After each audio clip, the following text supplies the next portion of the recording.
ঠিক এই কারণেই বুবলিকে অনেক বেশি ভালোবাসে। বুবলির প্রতি শ্রদ্ধা, ভালোবাসা এবং সম্মান আরও কয়েক গুণে বেড়ে গেল আজকের পর থেকে।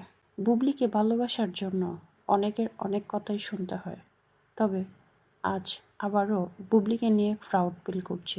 বাংলাদেশে এর আগে কোনো নায়িকা এভাবে সশরীরে গিয়ে কোনোদিন কাউকে সাহায্য করেছে কিনা আমার জানা নেই। দেশের প্রথম শ্রেণীর একজন নায়িকা হয়ে বুবলি যেভাবে সশরীরে বর্ণাঢ্যদের পাশে থেকেছেন সেটা সত্যি প্রশংসনীয়। বাংলাদেশের অন্যান্য নায়িকারা যেখানে সাধারণ মানুষের সামনে আসতে চান না, সেখানে বুবলি নিজে গিয়ে বর্ণাঢ্যদের সাহায্য করেছেন, যেটা বাংলাদেশের ইতিহাসে হয়তো বিরল।